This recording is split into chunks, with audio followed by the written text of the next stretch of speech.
Hello once again, everyone. Thanks for tuning in to another edition of AIW's. The card is going to change in back-to-back weeks this time, for the first time in some time. Thank you to, again, our question mark sponsors who may or may not be helping us bring this to you for free. Possible sponsors. Our potential sponsors, Angelo's Pizza. You're getting a bill. Angelo's Pizza, they are still doing takeout and delivery, so make sure you check out Angelo's award-winning pizza on Madison Avenue in Lakewood, Ohio. I think their dining room might be open again. I don't know. It changes all the time here in Cleveland, what's open and what's not. You know, I was thinking about this after we recorded last week, and I did attempt to go there, a couple family members, and we wanted to go somewhere that had a patio so we could, be safe about it. But they were not open at that time. That was, I don't know, a month maybe ago. Yeah, so, it's always changing. Thanks to Pollyanna DIY. We still don't know if he's going to continue his business or not, but bother him on Twitter and Instagram. Tell him to keep it going. And nonetheless, thanks to Pollyanna DIY for all of the work that was done for us in the past for the pins that a lot of you were able to take home from our shows. And thanks to, we do know this one exists, Smart Mark Video and Independent Wrestling TV, IWTV. Get your subscription there. Sign up using the code ABSOLUTE and get a 5-day free trial. You can also go to Smart Mark Video and purchase really any AIW DVD. They have the complete library. I know. I think I mentioned this last week, but they have the entire catalog is now available. Outside of some of those weird Warped Tour shows that were never really recorded properly, every actual event has been released. I think outside of the Warped Tour, there was one that we deemed was no longer an official AIW event in like 2007. That was never released, but other than that, they got them all. They even, like I said, they found some show that I didn't even know was recorded on a hard drive. It's a Battle Bowl show, so it's all out. I dare somebody to buy the entire catalog. I dare you to buy the entire catalog. That's somebody out there has the balls to do it, to buy every single one, and I'm daring somebody right now. That's got to be like a gift set or something. There's got to be a deal on a AIW box set or something. Like you could buy all the Indiana Jones and all the Rocky movies and I don't know. All these things. Is there an AIW box set? It's over 200 DVDs, so I don't know. But somebody will do it. I have faith. I have faith that one person out there that listens to this has the balls enough to do it. Maybe box sets according to year. I think that would be fair. Yeah. Do you got somebody in mind? It seems like you do. No, I don't. I don't have anybody in mind, to be perfectly honest with you. But I think somebody will do it. Well, on this week's episode, we are joined by Dr. Daniel C. Rockingham, DCR. The Doctor of Loginomics. Hello. How are you guys? It's been a while since I've been on the podcast. Yeah. People can't see. We can all see each other on video for we use Squadcast, and looks like you've put together a entire podcast studio for a guy that doesn't have a podcast or do a podcast. I do. I have maybe a couple things coming out on Twitter and some stuff like that. We'll probably get into that later on. That's your Twitter studio, huh? That's my little Twitter studio for now, and allegedly Alley Cat's cameo studio. But you see the walls a little. Look at the walls you. are very much the same. Look at you renting space out, huh? That's like a creative artist space, huh? Exactly. If AIW student promo picture studio as well. PME's belt shots were shot in the basement, so we're just gonna keep on sharing the space for the collaborative artists out there. You're like one of those lofts where they just put up a bunch of like separators. It's like a creative artist commune down there in your basement. Got to share the wealth a little bit. Hey man, you're one of few that actually has a house, so Yeah, it is weird to be in the group of AIW wrestlers. One of the only like quote unquote adults when like half the class of students is older than me. I don't even have an official house. I have like a quarter of a house. You have half a house. No, there's four houses in this building that I live in. I thought there was only 2. No, there's 4. Huh. Yeah, it's like a weird townhouse sort of thing. And Steve has 3/4 of a house because that basement is pretty much all yours. Yeah, I mean, there's a lot of basement there. It's a good size. I mean, I got 3 bedrooms and a main floor. It's the size of a house. It's just it's a side by not me. Side action. I got 1/4. I got 1/4 of a house. Of course, as always, AIW owner John Thorne is here, and my name is Steve Guy, your moderator of sorts. Speaking of Smart Mark video and IWTV, everything is on Smart Mark. Some of that stuff will be rolling out to IWTV. Last week, we told you about, and many of you watched AIW, the debut show. Oh boy. That was probably the first time I've seen that show, probably since 2006. I don't know. I mean, not everything ages well, huh? No. To say it nicely, no, it does not. I watched that show, I think, on AIW Archives when I first signed up for the school, when that was still, you guys had that as a streaming option for shows. Uh-oh. No. Dan, you're breaking up a little. You gotta speak slower. Getting too excited. I watched it on AIW Archives. It was like when I first joined the school. We still there's some people out there that are still they're still a member of that. Really? Yeah. I just gotta check. And watching that made you still want to join the school, Dan? I was already in at that point. It was before I could get all Too late, huh? No turning back, huh? No turning back at that point. I already signed the contract, which me and Dom did find in the storage unit over the break. Your contract? Your school contract? Yeah, we found all of ours. Yeah. Oh, that's funny.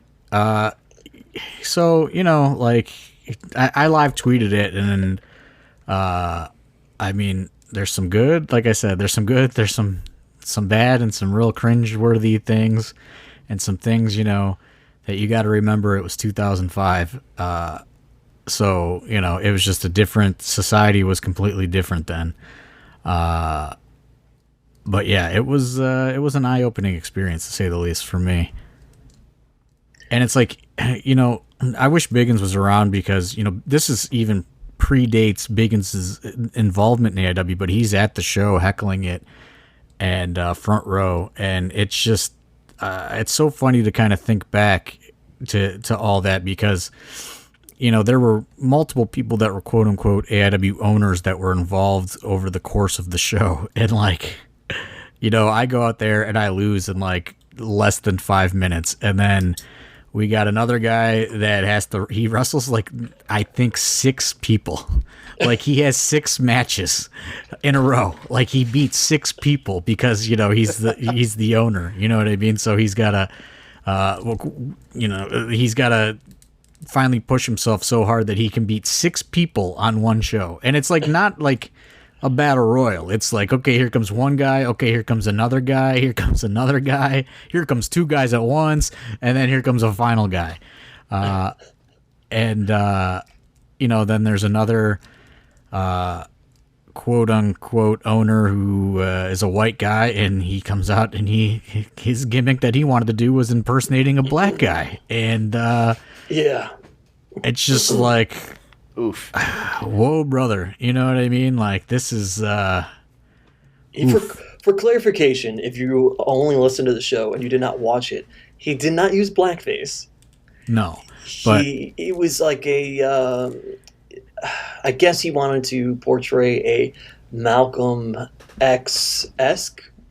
Yeah, he was like a white, he was like a white, but he was white, but he was like a militant black guy. It was very strange gimmick. I don't know, but obviously that is one of those things you go whoa, probably somebody should have caught that, and but when you're 21 years old and you're just worrying about putting on a wrestling show, you're not really paying attention to that stuff at that point, because it's oh, these guys are putting money in and we're all putting the show together, and it's just okay, I know what I'm doing, you figure out what you're doing, you figure out what you're doing, and then we'll figure out these other 4 matches together. And when I was watching that, I was like, man, this is bad. These would be what, if you are a longtime listener to the podcast, Chandler Biggins would refer to as goofs. These are the goofs. The goofs. And all you need to do is watch that first show, and you can figure it out instantly. Yeah, there was a heavy learning curve for AIW, and it wasn't like I don't even know if you could say it's a learning curve, because it's just like a naiveness. I don't know what the proper word is, but naivety. Naivety, yes. Of just like nobody was even paying attention to business or anything. This is what leads to a lot of turmoil about, at just under the 2-year mark of AIW, because finally someone goes, hey, like, where's all that money been going? Because it was always like, yeah, we bought this, we bought a ring, and then it's just like, wait, there's like a couple hundred people here. Like, where's all that money? Like, because it was like, we were just doing it to do wrestling, and then suddenly it's just like, hold on, like, and then we find out, we've been getting knocked dead pretty much.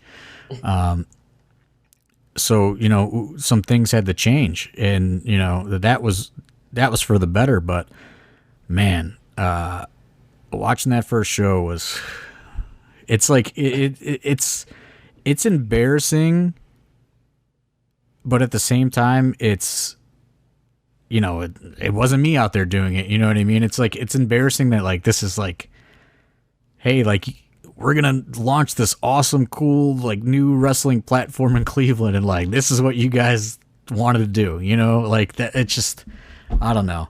And like I said, I think it's the naivety is the word Steve told me to use. Yeah, of just being young and not paying attention to what else is going on, because we were just so concerned with being the cool new wrestling thing in town. We weren't really paying attention to anything else. We just wanted to do better because at that time there was so many different wrestling promotions just in the west side of Cleveland, and we just wanted to do better than them all. And at the time, that was kind of a cutting edge show.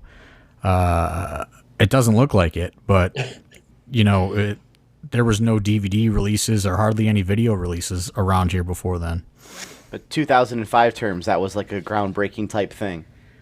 For the Northeast Ohio independent wrestling, or just Ohio independent wrestling in general, you didn't see a lot of stuff like that, and it was like all young guys for the most part, and it was in a concert club, and it was actually filmed with a professional camera, and there was lights and all kinds of different stuff, and it was just really just like trying to be like a youth movement. But when there's a bunch of young dumb kids in charge, people are gonna go out there and do some dumb stuff, and there was a lot of dumb stuff on the show too.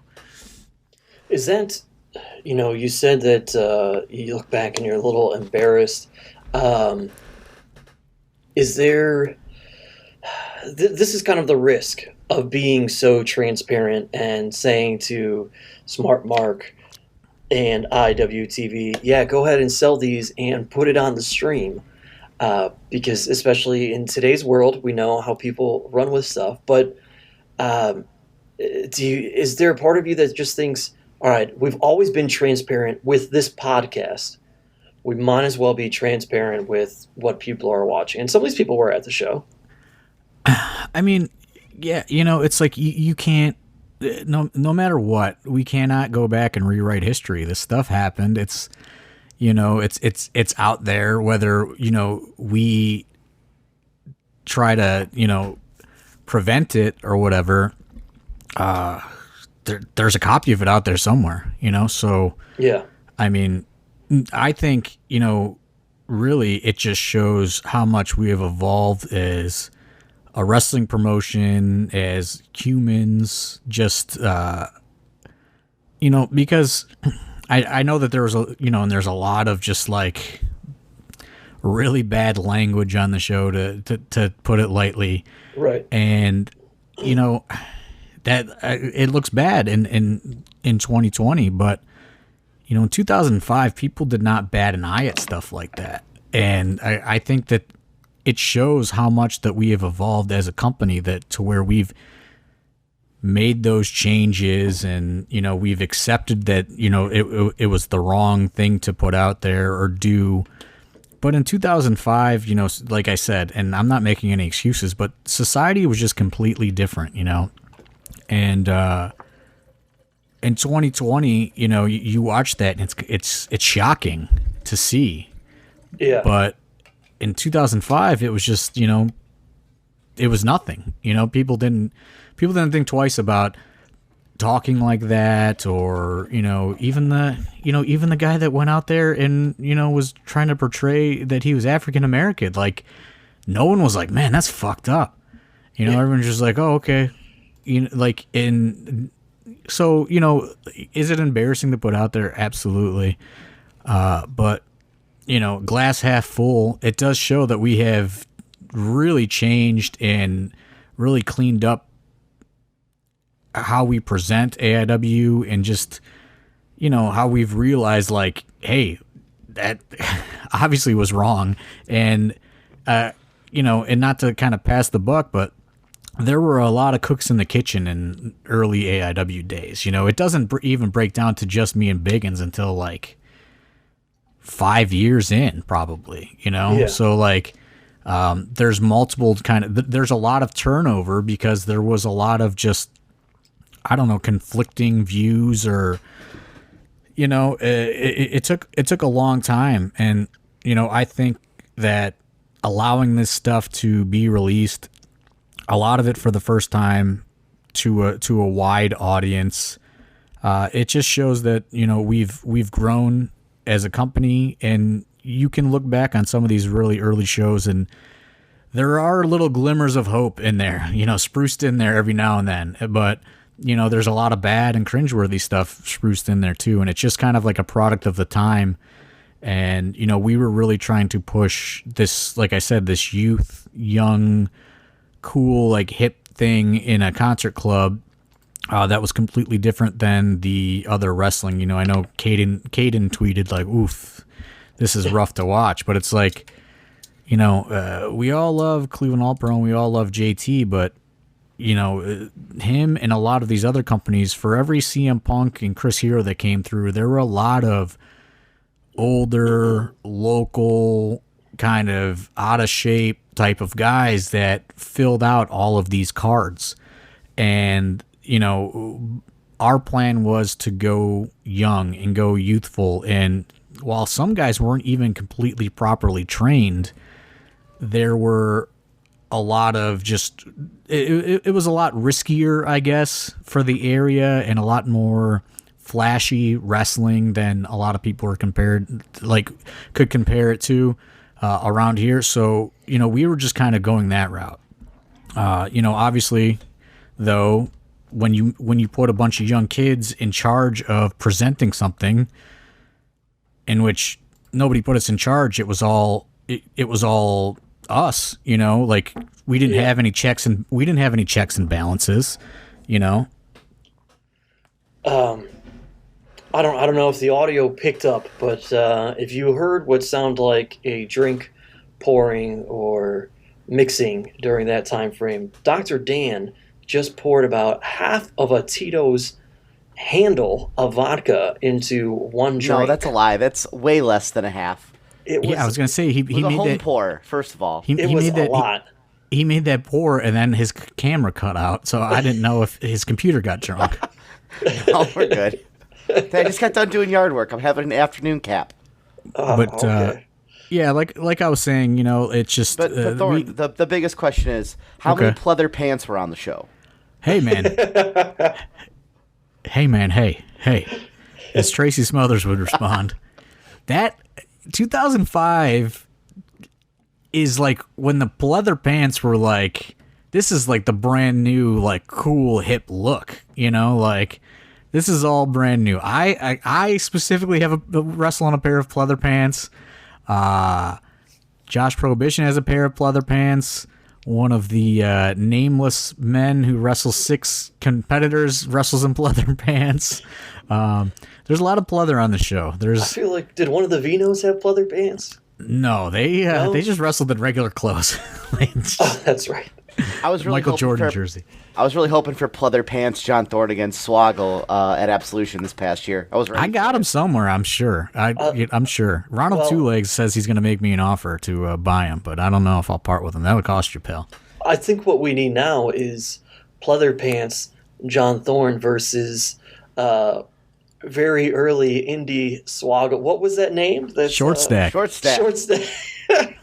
We need the Passion versus Short Stack. I think that's what the folks want and need at AIW, the rematch there. Also, shout out to Stacy Silvers. First row from day one. He was there? He was there. He goes, I saw his tweet. He was like, I guess I was there. I know he was in bands and stuff at the time. That's pretty crazy. Yeah, he knew that he had been to an early show. He didn't realize how early. The first one, yeah. And I guess to give a little bit more context to everything, like, so when AIW was founded, I kind of like, I was a very targeted person coming out of, like, we've talked, and this company split into two, and the Duke and other people went one way, and then I kind of came up with this other group that forms AIW. But I'm like in 2005, and I actually found some crazy message board where it was just like super heated, but in 2005 I'm like a big target, so like I'm more in the background, as I'm not even really telling people that I'm the owner, really. It's like I gather this group of people together, and I don't know if you've ever watched Casino, but me and Chandler used to refer to him.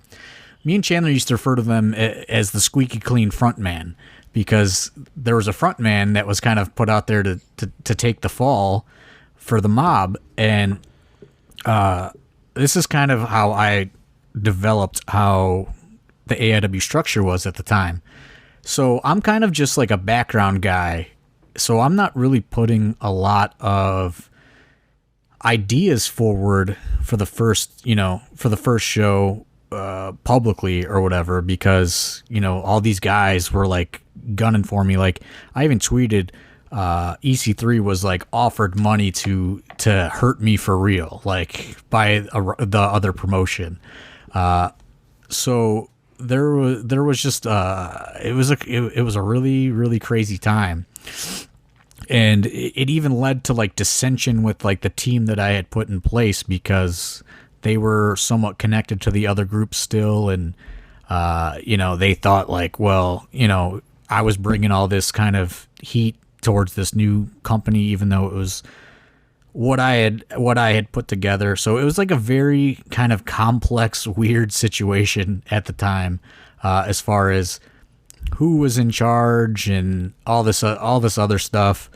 So it was like, when these other guys are like, hey, I'm going to do this, I'm going to wrestle 6 guys and beat them. And it's just like, well, I'm going to go portray and do this really racist thing live on a microphone in front of 500 people. It's kind of like, okay, you guys do your thing, you know what I mean? And that quickly leads to what a lot of people who followed AIW for a long time, it's infamously called the split, in which in 2007 we split away from people, and kind of it's this big kind of orchestrated thing, which Chandler and I never podcasted about, because it was just very it brought up there's a lot of craziness that went involved in that, but that's just kind of like a little quick, I guess, put a bow on it sort of thing about how just how how it was organized, but it was very unorganized, I guess I'll put it.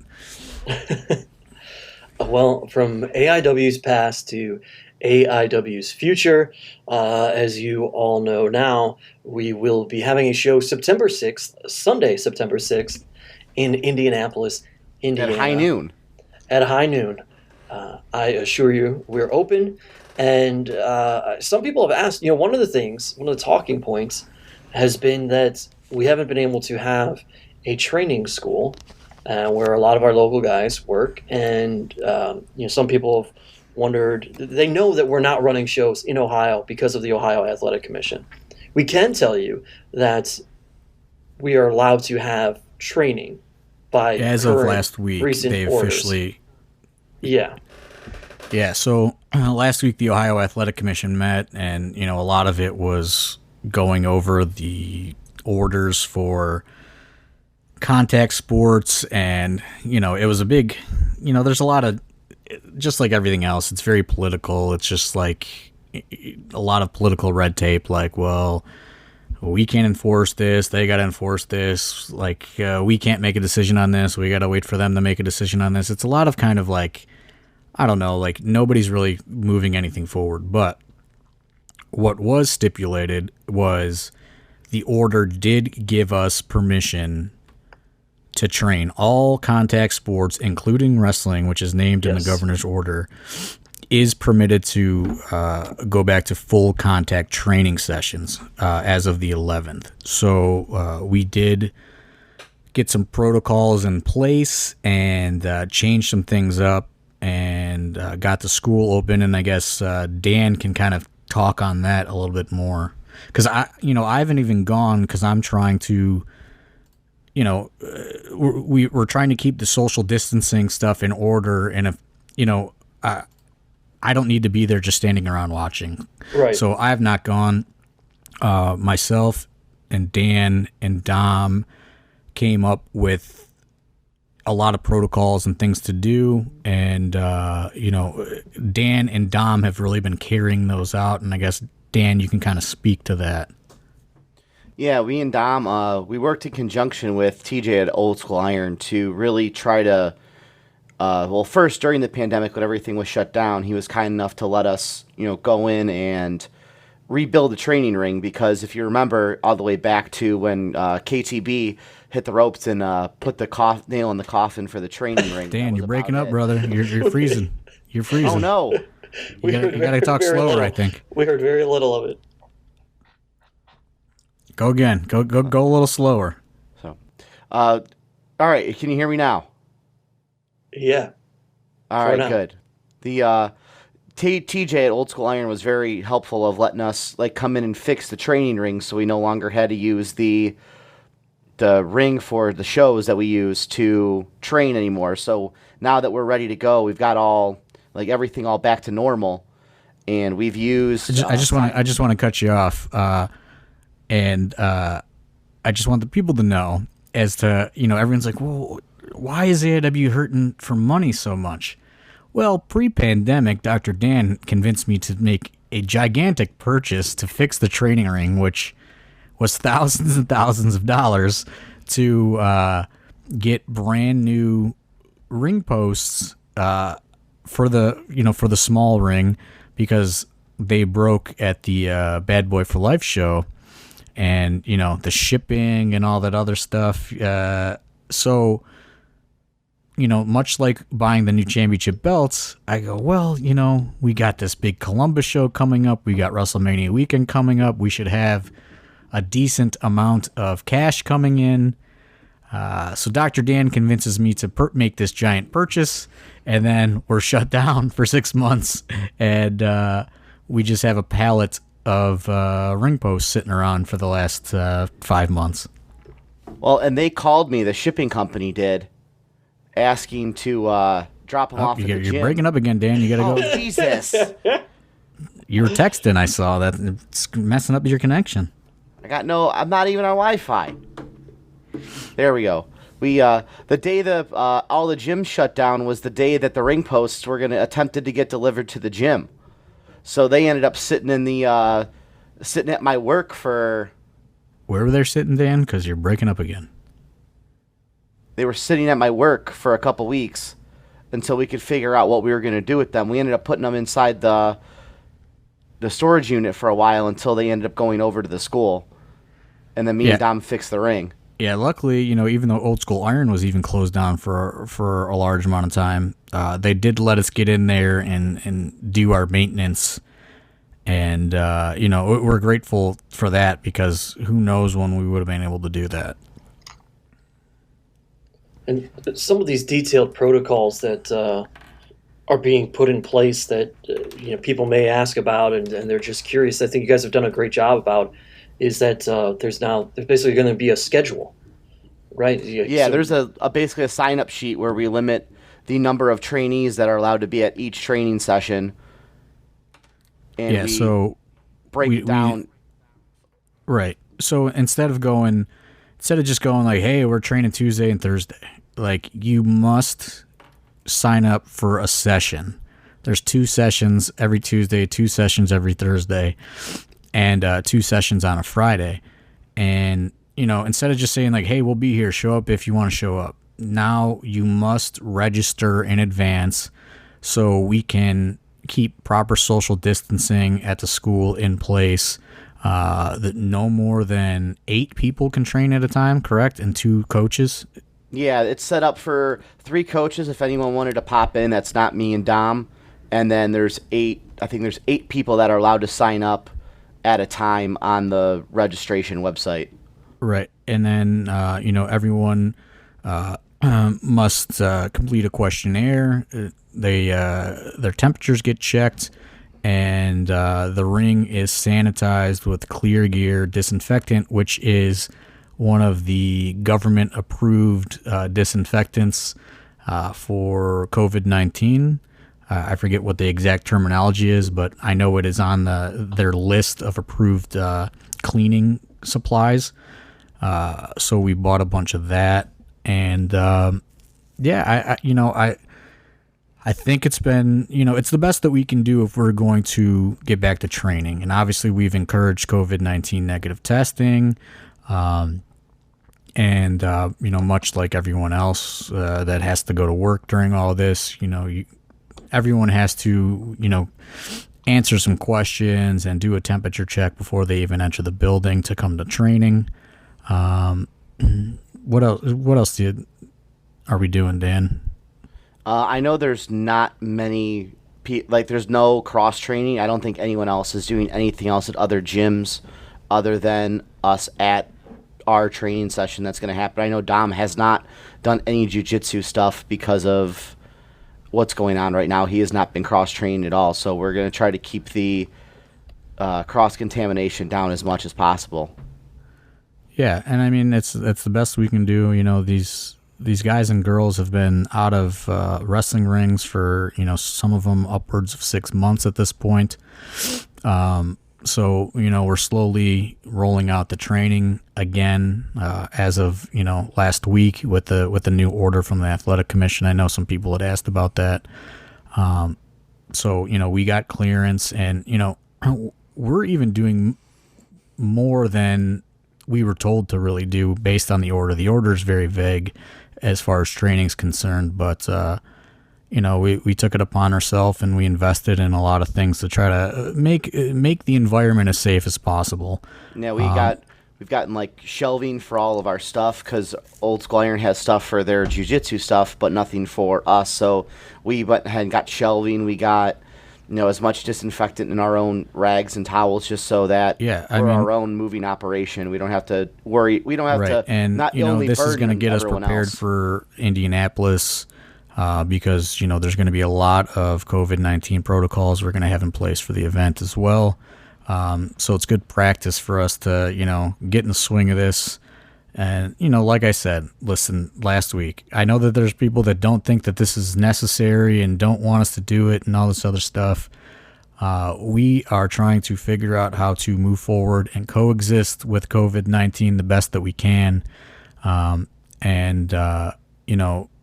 We have to figure it out, because, if we don't, who knows how long this is going to go on for. So if we can figure out a way to do it safely and, monitor things closely, I would rather be doing it than, guys are going and wrestling in backyards and stuff right now, just to get in a ring. So we're trying to, figure out a way to safely do it. Yeah, and again, that's the key. We're doing this in Indiana because we're not allowed to have events in Ohio currently, but that doesn't mean we want to go to Indiana and do it in a not safe manner. It's going to be very safely done in Indiana. We're not going to Indiana. We're not going to Indiana like it's the Wild West or something like that. Yeah. Like we're going because Indiana will allow us to do things with protocols in place and safety. And that's what Ohio is not willing to do right now because of, like I said, there's a lot of political back and forth red tape stuff. And, we've presented plans and they were kind of, ignored. And I know other people presented plans and they were kind of ignored. And, now they're kind of saying technically we can do events in the same order but here's all these different reasons why you basically can't do the event. Right. So basically how I interpreted it is the athletic commission was kind of getting annoyed by constantly being asked questions. So now they've technically said that you can do events. However, you cannot have fans. You must get a 72-hour or less COVID test. After the test, everyone must quarantine until they arrive at the building. There can be no spectators whatsoever. So it's basically set up to where, like, the Cleveland Indians can afford to do this. The Browns can do this. No other smaller organization can probably afford to get this done. High schools probably can't even get this done, honestly. No. And, I know that they say, oh, well, COVID testing is free and you could just go and get one. I don't know what it's like everywhere else. I know it is very difficult to get a COVID test in Ohio. I had to drive all the way from Marietta to get one for work. Yeah, I know Dan had to get one, and it was a whole, wild goose chase just to get one. And that's like, what, a 2-hour drive, 3-hour drive? Almost 3 hours. Yeah, so you had to drive One way. 3 hours just to get one. Yeah, I got my results in an hour because I'm guessing the labs down there aren't as congested as here up like in Cleveland and more congested areas. But it was crazy. The only place I could get one was 3 hours away, basically on the border. Right. They're still kind of being like, hey, you don't have any symptoms. We're not going to waste a test on you, sort of thing. At least around here, and I know it's different everywhere. And all I can speak on is what it's like in the greater Cleveland area. And that's why, I've always felt that this 72-hour or less COVID test is going to be very difficult for us to go forward if this rule remains in place. On top of then you're asking all performers to quarantine for what could be 3 days, that's a big ask as well. And it's not like it's, if I remember right from reading it, it doesn't seem like it's saying quarantine at their home or something. So somebody's coming from, let's say, out of state, they've got to come quarantine within the area or something. Right. It definitely goes out of the way to make it pretty difficult because there should be no difference if you're quarantining. Like if you're locking yourself away, you're locking yourself away. Yeah, and it's very, there's a lot of vague shades of gray in all of these orders, which has made it a very difficult process over the last 6 months. So, that's why we're going to Indianapolis, just simply because it is a lot easier for us to do things safer there than not do them at all here or do them here with all of these restrictions and no fans at all.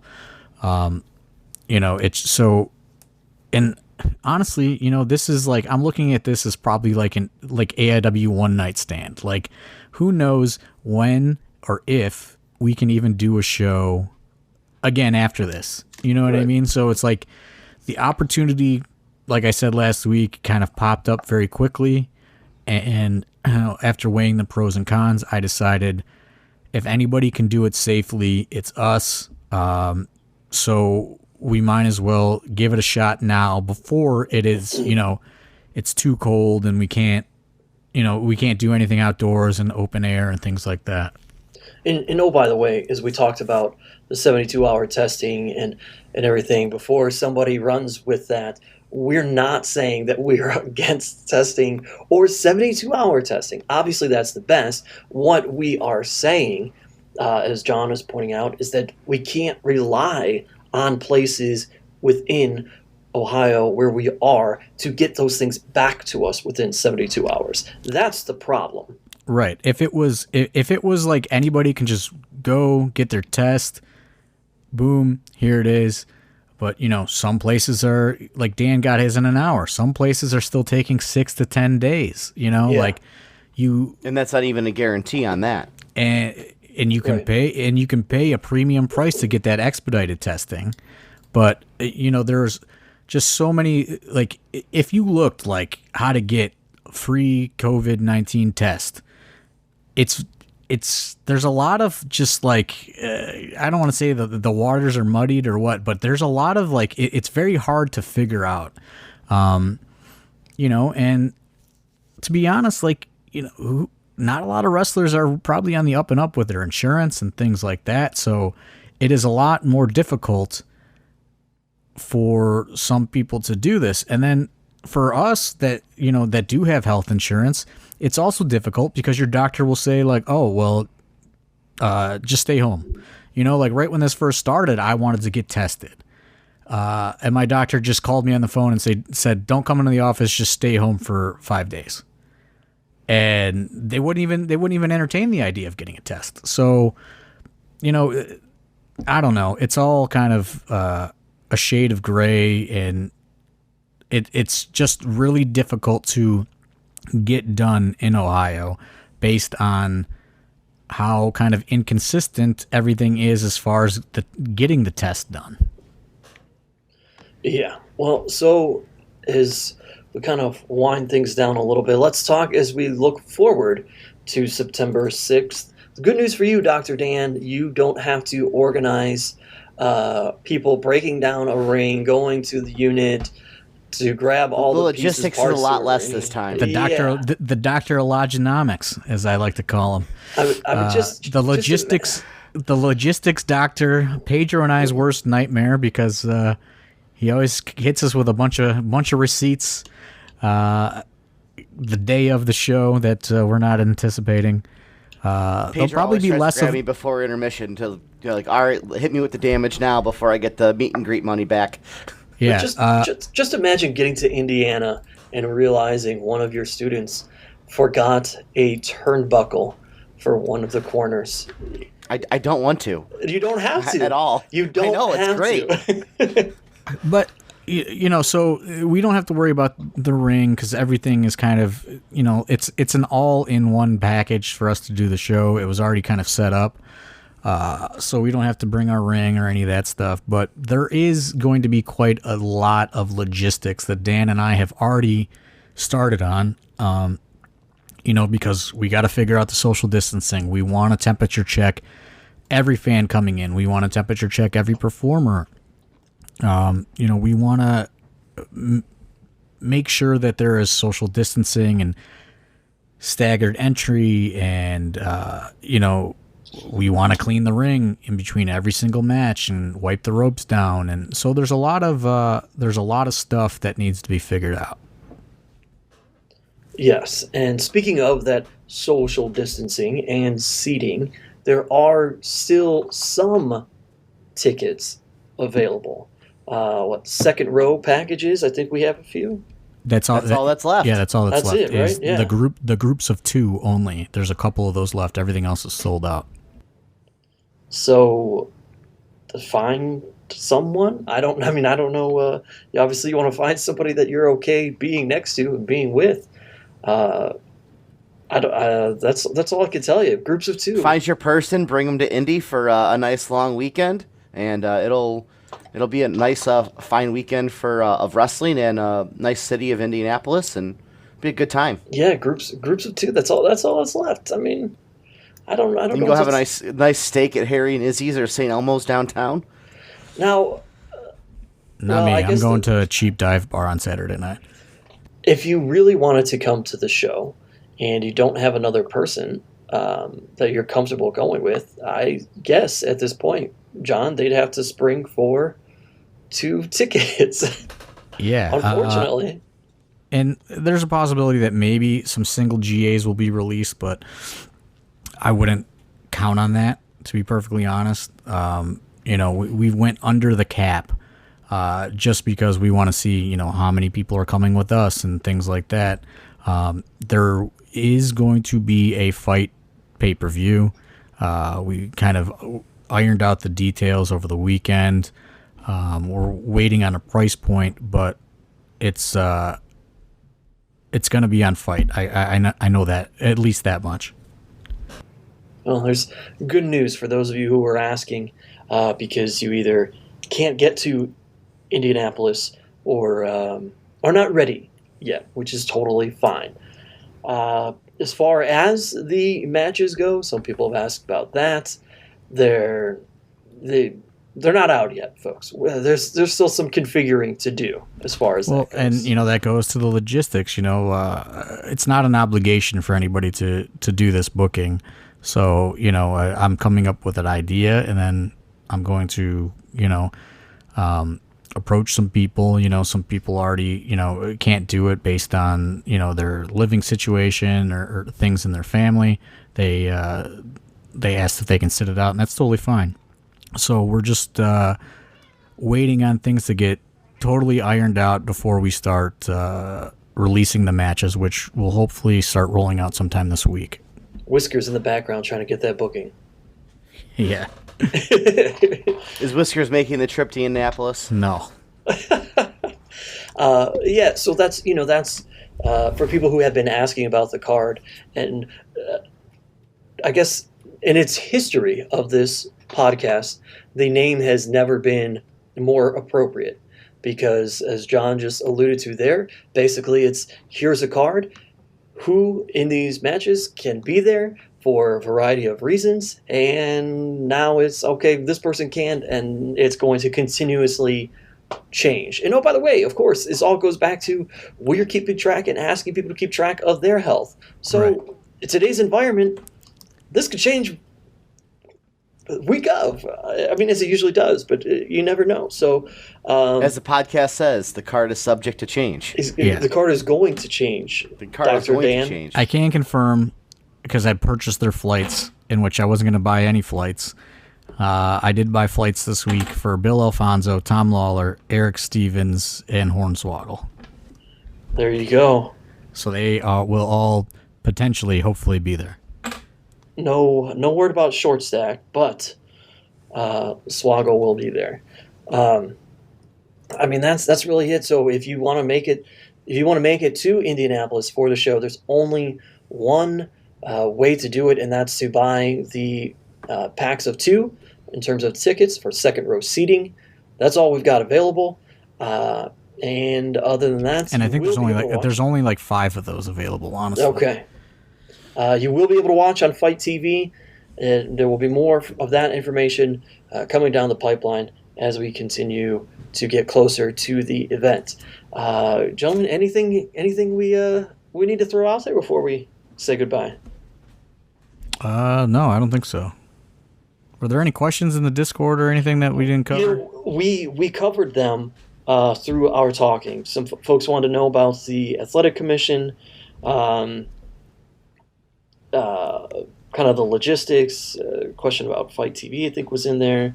So the only question in the Discord that we did not cover that came up is a question about the titles, what the plan may be moving forward with those. I presume, obviously, because Matt Justice holds on to both the Absolute and the Intense title. I would venture to guess, John, that your answer is there is no plan, because we don't have a full plan and grasp yet of what we can do moving forward. That's correct.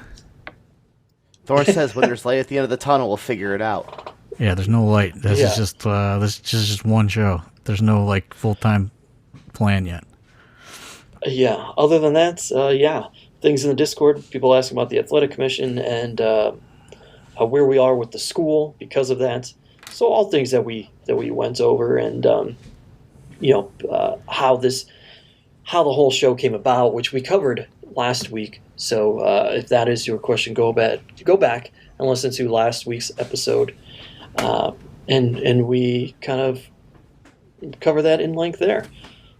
That's it, though. Yeah, and some people want to know about a certain Twitter personality that we need not give attention to. Is he even a Twitter person? Oh, yeah. I know. Caden asked about him, wanted us to talk about him. Cock cutter guy. Yeah. God. We don't need to. Did I ever to. tell him the hack he did when he got his car towed from the Odeon home with AAA because he was too drunk to drive home? That was a good life hack right there. That was. I didn't even think about that. He told me he was going to do that when he was buying merch from me. I was like, dude, that's the next level life hack. But isn't that more costlier, whatever that should be? But no, if you have AAA, if you're AAA, it don't cost nothing. You get like 200 miles or something. Oh, he lived like 102 miles from the venue, so it was free. So that's definitely less than Ubering there and back, is what I was thinking. So he just got his car towed home, and he rode home in the tow truck.